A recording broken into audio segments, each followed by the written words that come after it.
Swatan TV present the news with the help of Lot Binder, Harjeet Sandhu, Uday Nayak, Bernadette Young, Sunil Kalia.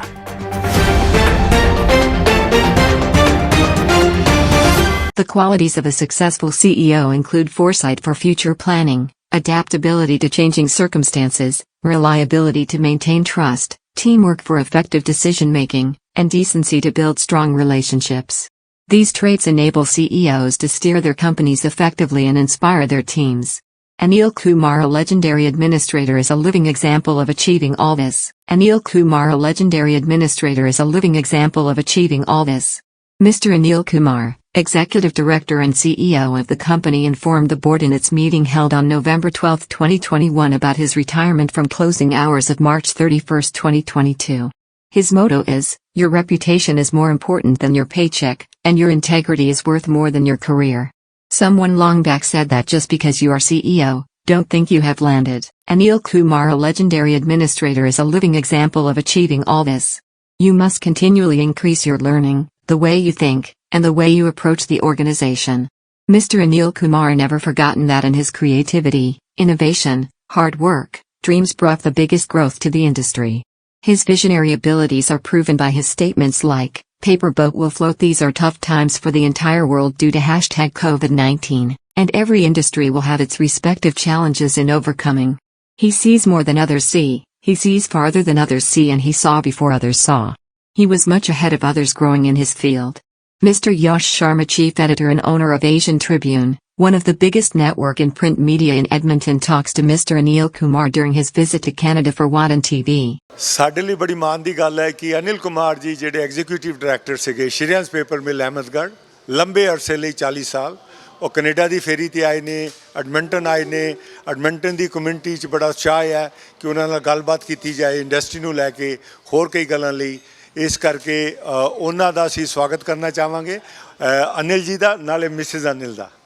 Thank you so much yes for inviting me and ਮੇਰੀ pleasure ਹੈ ਕਿ ਮੈਂ ਤੁਹਾਡੇ ਨਾਲ ਗੱਲ ਕਰ ਰਿਹਾ ਤੇ ਇਸ ਕਮਿਊਨਿਟੀ ਜਾ ਕੇ। ਪੰਜਾਬੀਆਂ ਦੀ ਤਾਂ ਆਪਣੀ ਕਮਿਊਨਿਟੀ ਇੱਥੇ ਬਹੁਤ ਤਕੜੀ ਕਮਿਊਨਿਟੀ ਹੈ, ਤਾਂ ਇੱਦਾਂ ਲੱਗਦਾ ਮੈਂ ਇਹਨਾਂ ਦਾ ਪਾਰਟ ਇੱਥੇ ਆਇਆ ਮੈਂ।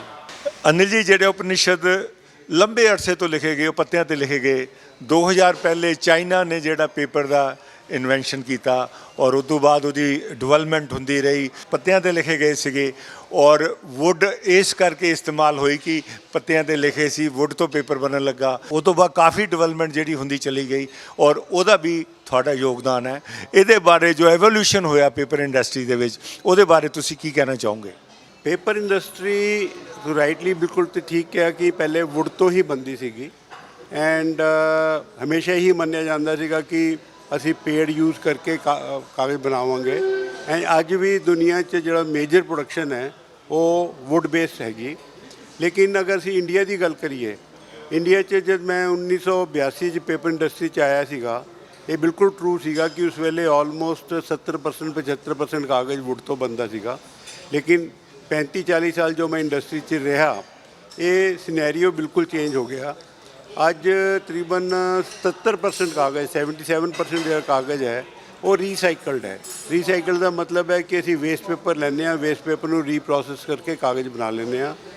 ਐਂਡ ਤਕਰੀਬਨ 7-8% ਕਾਗਜ਼ ਜਿਸ ਸੈਕਸ਼ਨ ਦੇ ਨਾਲ ਮੈਂ ਬਹੁਤ ਐਸੋਸੀਏਟਡ ਰਿਹਾ, ਇਹ ਐਗਰੋ ਬੇਸਡ ਹੈ, ਜਿਹੜਾ ਡਿਫਰੈਂਟ ਐਗਰੀਕਲਚਰਲ ਪ੍ਰੋਡਿਊਸ ਹੈਗੀਆਂ, ਜਿਹਨਾਂ ਕਣਕ ਤੋਂ ਤੂੜੀ ਨਿਕਲਦੀ ਹੈ ਜਾਂ ਸ਼ੂਗਰ ਮਿਲਾਂ ਤੋਂ ਬਗਾਸ ਨਿਕਲਦੀ ਹੈ ਜਾਂ ਕੋਈ ਗ੍ਰਾਸਿਸ ਨਿਕਲਦੀਆਂ ਹੈ, ਉਹਨਾਂ ਤੋਂ ਕਾਗਜ਼ ਬਣਦਾ ਸੀਗਾ।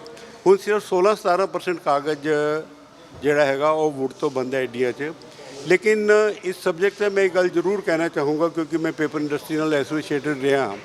ਜਿਹੜਾ ਇੱਕ ਇੰਪ੍ਰੈਸ਼ਨ ਇਹ ਹੈਗਾ ਕਿ ਪੇਪਰ ਇੰਡਸਟਰੀ ਲੱਕੜੀ ਯੂਜ਼ ਕਰਕੇ ਡੀਫੋਰੈਸਟੇਸ਼ਨ ਕਰਦੀ ਹੈ, ਪੇੜਾਂ ਦੀ ਕਟਾਈ ਕਰਦੀ ਹੈ, ਉਹ ਸ਼ਾਇਦ ਟਰੂ ਨਹੀਂ ਹੈਗਾ, ਉਹ ਸੱਚ ਨਹੀਂ ਹੈਗਾ। ਉਹ ਇੰਪ੍ਰੈਸ਼ਨ ਜ਼ਰੂਰ ਹੈ ਕਿਉਂਕਿ ਪੂਰੀ ਦੁਨੀਆ 'ਚ ਜੋ ਪੇਪਰ ਇੰਡਸਟਰੀ ਹੈ ਉਹ ਫੋਰੈਸਟੇਸ਼ਨ 'ਚ ਬਹੁਤ ਜ਼ਿਆਦਾ ਇਨਵੋਲਵਡ ਹੈ। ਤੁਸੀਂ ਅਗਰ ਯੂਰਪ 'ਚ ਵੀ ਜਾਓ ਜਾਂ ਇਵਨ ਅਮਰੀਕਾ 'ਚ ਜਾਓ, ਕੈਨੇਡਾ 'ਤੇ ਜਾਓ, ਜਿੰਨੇ ਵੀ ਪੇਪਰ ਇੰਡਸਟਰੀ ਹੈ ਉਹਨਾਂ ਦਾ ਬਿਗੇਸਟ ਡਿਪਾਰਟਮੈਂਟ ਫੋਰੈਸਟ ਡਿਪਾਰਟਮੈਂਟ ਹੁੰਦਾ ਹੈਗਾ, ਜੋ ਕਿ ਟਰੀਜ਼ ਗਰੋ ਕਰਦਾ ਹੈਗਾ, ਸਿਰਫ ਉਸੇ ਨੂੰ ਯੂਜ਼ ਕਰਦਾ ਹੈ। ਐਗਜ਼ਿਸਟਿੰਗ ਫੋਰੈਸਟ ਕਵਰ ਤੋਂ ਕੋਈ ਵੀ ਪੇਪਰ ਇੰਡਸਟਰੀ ਆਪਣਾ ਕਾਗਜ਼ ਨਹੀਂ ਬਣਾਉਂਦੀ ਹੈ। ਬਟ ਚੇਂਜ ਹੋ ਰਿਹਾ ਹੈਗਾ ਕਿ ਹੁਣ ਆਲਟਰਨੇਟਿਵ ਮੈਥਡਸ, ਆਲਟਰਨੇਟਿਵ ਫਾਈਬਰਸ ਤੋਂ ਵੀ ਕਾਗਜ਼ ਬਹੁਤ ਬਣਨਾ ਸ਼ੁਰੂ ਹੋ ਗਿਆ ਹੈਗਾ। ਇਹ ਤਾਂ ਪੇਪਰ ਇੰਡਸਟਰੀ ਗੱਲ ਹੋ ਗਈ ਅਨਿਲ ਜੀ, ਤੁਸੀਂ ਇੱਕ ਆਪਣਾ ਮੁਕਾਮ ਖੜਾ ਕੀਤਾ, ਆਪਣਾ ਕੈਰੀਅਰ ਬਣਾਇਆ ਇੰਜੀਨੀਅਰਿੰਗ MBA ਕਰਕੇ, ਉਹਦੇ ਬਾਰੇ ਕੀ ਕਹਿਣਾ ਚਾਹੋਗੇ? ਮੈਂ 1971 ਚ ਇੰਜੀਨੀਅਰਿੰਗ ਕੀਤੀ ਸੀ, ਇਲੈਕਟ੍ਰੀਕਲ ਇੰਜੀਨੀਅਰਿੰਗ। ਪੰਜਾਬ ਦਾ ਬੜਾ ਵੈਲ ਨੋਨ ਚੰਡੀਗੜ੍ਹ 'ਚ Punjab engineering college premier institution ਹੈ। ਉਸ ਦੇ ਬਾਅਦ ਮੈਨੂੰ ਮੌਕਾ ਮਿਲਿਆ ਤਾਂ ਮੈਂ ਨਾਲ ਹੀ ਪੋਸਟ ਗ੍ਰੈਜੂਏਸ਼ਨ ਬਿਜ਼ਨਸ ਮੈਨੇਜਮੈਂਟ 'ਚ MBA ਕੀਤੀ, ਉਹ ਵੀ ਪੰਜਾਬ ਯੂਨੀਵਰਸਿਟੀ ਦੇ ਕੈਂਪਸ ਤੋਂ ਕੀਤੀ। ਉਹਦੇ ਬਾਅਦ ਮੇਰਾ ਜੋ ਕੈਰੀਅਰ ਸੀਗਾ ਐਜ਼ ਮੈਨੇਜਮੈਂਟ ਟ੍ਰੇਨਿੰਗ ਸਟਾਰਟ ਹੋਇਆ। ਇੱਕ ਲੋਕਲ ਵੈਲ ਨੋਨ ਗਰੁੱਪ ਹੈਗਾ ਲੁਧਿਆਣੇ ਦਾ, ਓਰਸਵਾਲ ਗਰੁੱਪ ਹੈ, ਉਹਨਾਂ ਦੀ ਸਪਿਨਿੰਗ ਮਿਲ ਸੀ ਵਰਧਮਨ ਸਪਿਨਿੰਗ ਮਿਲ, ਉੱਥੇ ਮੈਂ 7-8-9 ਸਾਲ ਕੰਮ ਕੀਤਾ। ਉਸ ਦੇ ਬਾਅਦ 'ਚ ਉਹਨਾਂ ਨੇ ਇੱਕ ਪੇਪਰ ਮਿਲ ਲਗਾਈ ਜਿੱਥੇ ਮੈਂ ਐਜ਼ ਇੰਚਾਰਜ ਆ ਗਿਆ, 1982 'ਚ ਆ ਗਿਆ। ਸੋ 40 ਸਾਲ ਮੈਂ ਉਸ ਦੇ ਬਾਅਦ ਕਰਦਾ ਰਿਹਾ ਕੰਮ। ਤਾਂ ਮੇਰਾ ਕੈਰੀਅਰ ਵੇਰੀਡ ਜਿਹਾ ਰਿਹਾ ਹੈਗਾ। ਮੈਂ ਇੰਜੀਨੀਅਰਿੰਗ ਕੀਤੀ, MBA ਕੀਤੀ, ਉਸ ਦੇ ਬਾਅਦ ਲੇਕਿਨ ਮੈਂ ਫਾਈਨੈਂਸ ਦਾ ਕੰਮ ਜ਼ਿਆਦਾ ਦਿੱਤਾ, ਪ੍ਰੋਜੈਕਟ ਦਾ ਕੰਮ ਦੇਖਿਆ।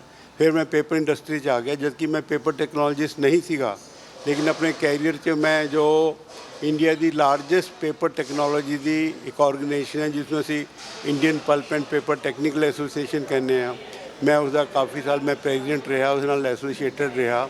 ਐਂਡ ਇੱਕ ਮੁਕਾਮ ਆਪਣੀ ਇੰਡਸਟਰੀ ਜੋ ਸ਼ਰਿਆਂਸ ਇੰਡਸਟਰੀ ਸੀ ਜਿੱਥੇ ਮੈਂ ਐਸੋਸੀਏਟਡ ਸੀਗਾ, ਉਹ ਮੈਂ ਦਿੱਤਾ ਕਿ ਅਸੀਂ ਇੰਡੀਆ ਲੈਵਲ 'ਤੇ ਉਸ ਨੂੰ ਮੁਕਾਮ ਹਾਸਲ ਹੋਇਆ।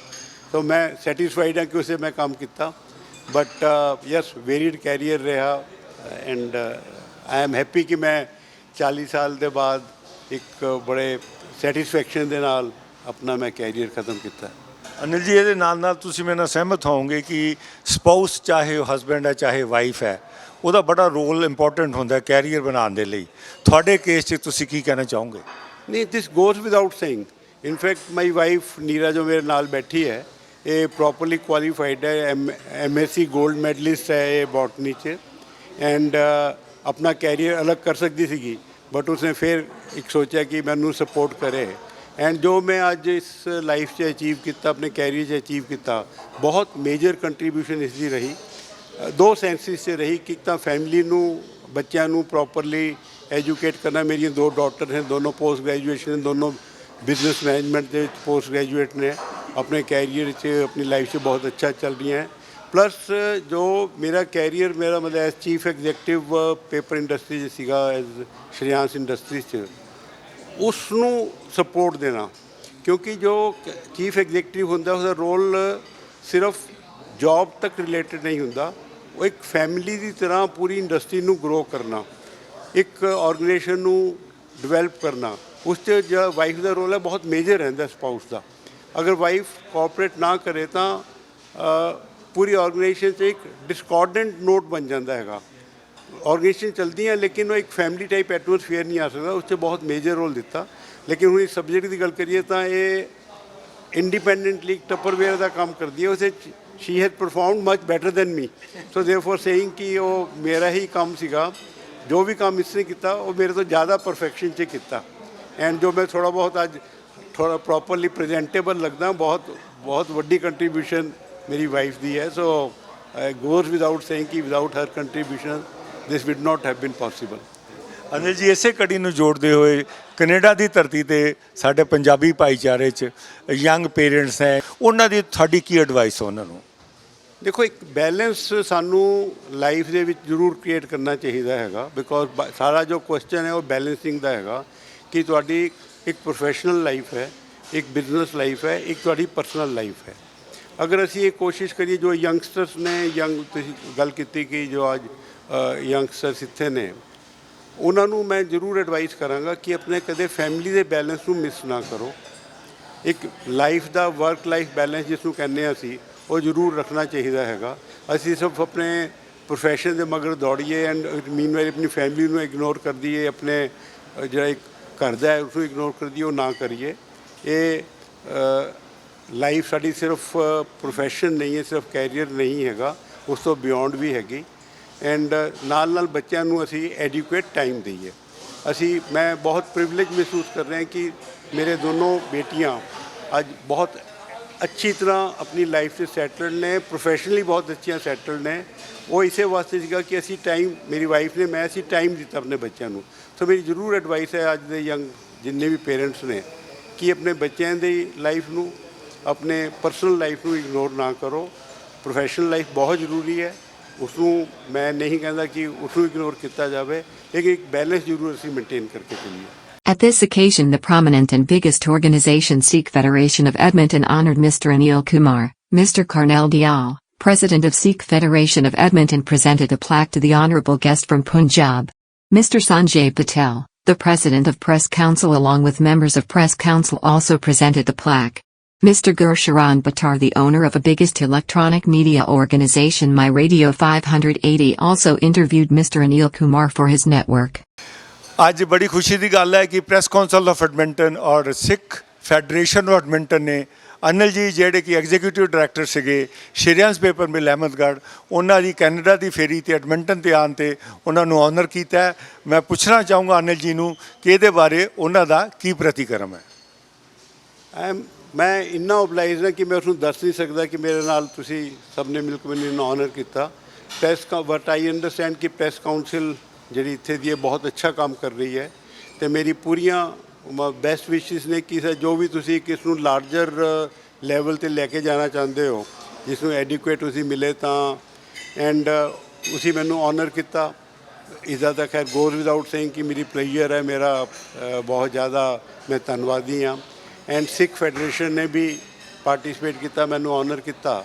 ਇਹ ਗੋਜ਼ ਜੋ ਸਿੱਖ ਭਾਈਚਾਰਾ ਹੈਗਾ ਜਿੱਥੇ ਵੀ ਗਿਆ ਹੈਗਾ ਉਸਨੇ ਕੰਟਰੀ ਦਾ ਨਾਂ ਰੋਸ਼ਨ ਕੀਤਾ ਹੈਗਾ ਐਂਡ ਬਹੁਤ ਬੜੀ ਕੰਟਰੀਬਿਊਸ਼ਨ ਹੈ। ਇਹ ਬੜੀ ਖਾਸੀਅਤ ਹੈ ਇਸ ਭਾਈਚਾਰੇ ਦੀ ਕਿ ਆਪਣੇ ਕੰਟਰੀ 'ਚ ਜਿਹੜੇ ਤਦ ਤੱਕ ਕੰਟਰੀਬਿਊਟ ਕਰ ਰਹੇ ਸੀਗੇ, ਜਿਸ ਸੁਸਾਇਟੀ 'ਚ ਜਾ ਰਹੇ ਨੇ, ਜਿਸ ਕੰਟਰੀ 'ਚ ਜਾ ਰਹੇ ਨੇ, ਉਸਦੇ ਵੀ ਜਿਹੜਾ ਇੱਕ ਸੋਸ਼ਲ ਸੈਟਅਪ ਹੈ, ਉਸਦਾ ਨਾਰਮਲ ਸੈਟਅਪ ਹੈ, ਉਹ 'ਚ ਬਹੁਤ ਕੰਟਰੀਬਿਊਟ ਕਰਦੇ ਨੇ। ਅਤੇ ਮੇਰੀਆਂ ਬਹੁਤ ਹੀ ਪਰਸਨਲੀ ਮੈਂ ਓਬਲਾਈਜ਼ਡ ਹਾਂ ਕਿ ਦੋਨੋਂ ਸੁਸਾਇਟੀਜ਼ ਨੇ ਮੈਨੂੰ ਆਨਰ ਕੀਤਾ ਹੈਗਾ and I will carry these memories with me van I go back. Thank you Anil ਜੀ, ਥੈਂਕ ਯੂ। ਜਿਹੜੀ ਲੋਕ ਸਭਾ ਹੈ ਉਹਦੇ 'ਚ ਸਵਾਲ ਉੱਠਿਆ, ਉਹਦੇ 'ਚ ਡਿਸਕਸ਼ਨ ਹੋਇਆ ਕਿ ਜਿਸ ਹਿਸਾਬ ਨਾਲ ਇੰਡੀਆ ਗਰੋ ਕਰ ਰਿਹਾ ਹੈ, ਵਰਲਡ ਪਾਵਰ ਬਣ ਰਿਹਾ ਹੈ, ਕਿਸੇ ਸਮੇਂ 'ਚ ਲੋਕ ਵਾਪਸ ਰਿਵਰਸ ਇਮੀਗ੍ਰੇਸ਼ਨ ਜਿਹੜੀ ਹੈ ਹੋਏਗੀ ਇੰਡੀਆ ਨੂੰ, ਉਹਦੇ ਬਾਰੇ ਕੀ ਕਹਿਣਾ ਚਾਹੋਗੇ?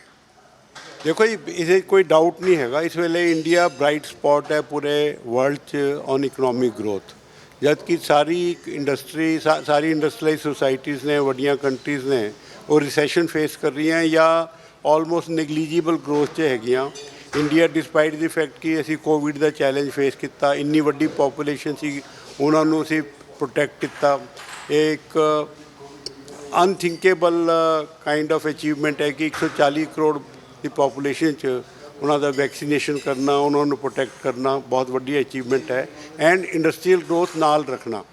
ਸੋ ਅੱਜ ਦੀ ਡੇਟ 'ਚ ਸ਼ਾਇਦ ਐਸਟੀਮੇਟ ਕਰਨਾ ਔਖਾ ਹੈਗਾ ਕਿ ਇਹ ਰਿਵਰਸ, ਤੁਸੀਂ ਮਾਈਗ੍ਰੇਸ਼ਨ ਦੀ ਗੱਲ ਕੀਤੀ, ਬਟ ਆਈ ਐਮ ਹੋਪਫੁਲ ਕਿ ਦ ਵੇ ਥਿੰਗਸ ਆਰ ਮੂਵਿੰਗ